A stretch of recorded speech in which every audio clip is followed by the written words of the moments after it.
7 years since the last Good Bad Queen album. Why now? We've never stopped making music together. We just didn't have anything that was really compelling us to finish something off. And then I suppose the referendum was the sort of beginning of a conversation, and we were so like confused and disappointed by what it sort of suggested we were all about, you know.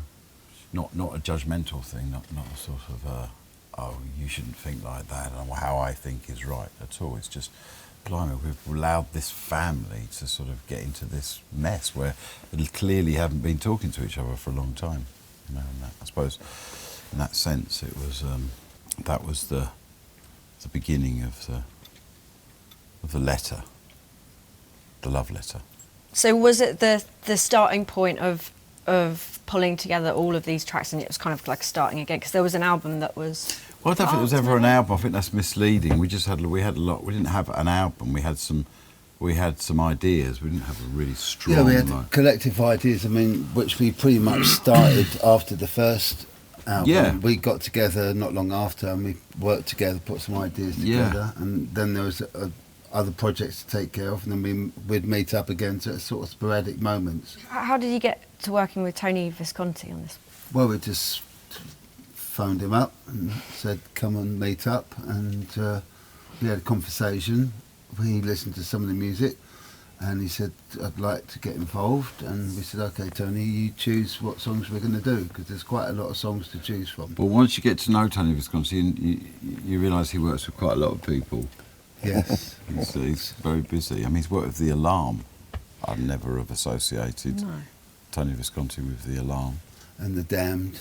And I can understand The Damned more, but The Alarm, it's like... Well, no, it'd be the Welsh connection, Merrie. No, obviously, that's what I mean. He's like, you know, it's not just Bowie, basically. He's lying on a battlefield. It's kind of described, and you get the sense that it's sort of a farewell to the EU, in a sense. Well, you could read it that way, but maybe in some ways it's actually about a place called Doggerland. Doggerland it's what is called Dogger Bank, and it's in the past Doggerland was an area that was connected to the United Kingdom and Northern Europe. So it's a piece of land that is actually submerged at the moment. Yeah. But I mean, Brexit is the referendum, as you said, is a kind of underlying theme for the record. Well, it was the spark for something like a pilgrimage back to my own country, really. And a look at what it is to be English. Yes, I mean, you know, you can't. It's very hard to kind of get every aspect into the picture, but in my mind, it's very clear what English means, and it doesn't necessarily mean that you have to be just white. It means English can be a complexity of different cultures. But it's not as simple as that, is it? That's just, no, it's just one aspect of it, you know. But it was definitely that next morning, that Friday morning, it felt, blimey, really? Is that how we feel? Surely that it should have been a different question. It's like, you know, it should have been like, hey, how's everyone feeling at the moment? You know, and the loudest feeling needs to be the first one on the agenda of the discussion. Not like, right, this is what we're doing, this is the mandate, this is it, it's it, you can't go back on this. You know, by such a mandate is like, I don't know, 75-25, you know, it's much clearer. This has got nowhere near that. So at the very least, it was the beginning of a conversation, not the end of it, you know. So for that alone, I think it's important to stand up and say something. Things they've seen all lost in a painting of a sky-coloured oil. In this Merrie Land. What's Merrie England mean to you? Well, Merrie England like that is the kind of sort of, you imagine that in the 1950s, a sort of, you know, the new England after the war, sort of slightly kind of confused about its identity and sort of in some kind of weird tandem with America and Hollywood. But also, in some ways, harking back to sort of Edward before the First World War and Second World War, Yeah. harking back to the Edwardian period of a sentimental sort of nostalgia of the village green and ducks. And Merrie Land is kind of, Merrie Land goes back further. It goes back to our Anglo-Saxon roots and our Scandinavian roots and our Roman roots and our French roots, when everything was really kind of sort of, everything was being put in this huge great pot and stewed together, and so to the point where people have forgotten who they actually are now. We worshipped idols, we followed the seasons, we went through periods of being intensely kind of pious with God, in the way that we judge Muslim families for feel they're over pious. We were exactly the same. Do you know what I mean? It's just understand who you are, and then maybe it's easier to accept other people, I think. Talk to me about the dummies. It's a reference to Dead in the Night, right? The cover. yeah, it's a film that was starring Michael Redgrave, and it was developed from putting ideas together for artwork and stuff like that, and it just came quite a strong image contrasted with the image behind it, which is St. Paul's in the Blitz. So it's combining, it's like doing collage really, so it sort of started off as being an art piece to go along with one of the songs and developed into other art pieces, and that became the cover. Yeah, collage. Yeah. It's the beginning of fake news, wasn't it? Collage. Yeah. That you saw scattered on the phone shield.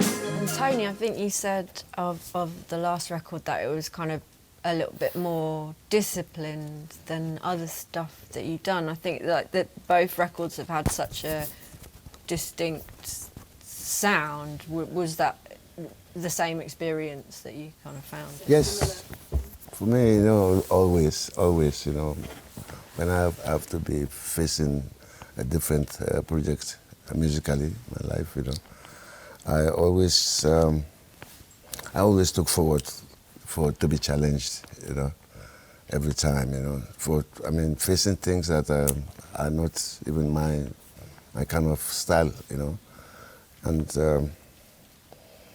and I love that because it's a discipline for me, to be disciplined, which I always look forward to be disciplined somehow, because I know how to discipline people myself, You do. And so I always look forward to that. For me, sometimes Lego and be cool for everything, because that's how you learn, that's how you acquire more knowledge to whatever you had before. Yeah. So I think it's always for me. It's always my pleasure to be having an affair with Damon all the time. Anyway, because it's a big challenge for me all the time, man. And I love to be challenged, as I said. So it's my pleasure. In French, the word affair has got a different meaning. Yeah. And Simon, what's the process like for you? Yeah, it's very free, and we kind of all do what we want, really. It's not really, like you say, Damon brings some chordal ideas or chord progressions, and we just Get on with it. play in the studio until someone tells us to stop, basically. Yes. So we just explore all the different atmospheres, and it's really kind of... It's very chilled.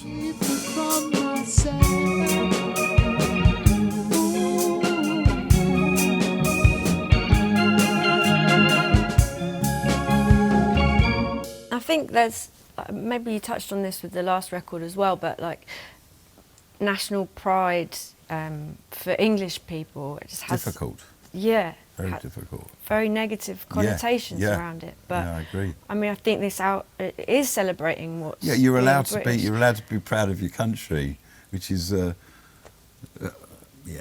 think I think I think anyone who feels like that listening to us knows they're in good hands, and that, you know, actions speak louder than words in a way. So I think our collective actions speak loud enough to know that we're not about to run off and join the English Defence League any day soon. Of course, but I think it's a problem perhaps that people don't feel that they can. No, it is. Kind of. But that's why. But that's because we don't talk about things. That's the problem. We'd rather just not talk about it. You know, we'd rather watch Bake Off than talk about our national identity, really. So what we get is Bake Off being the thing that everyone can talk about, and you know, it's like, just go and bake a cake. Bake a cake, get the family round, make a nice pot of tea, and all talk. That's what we need to do. Which I know is going to be a highly controversial thing to have said, and would alienate me from.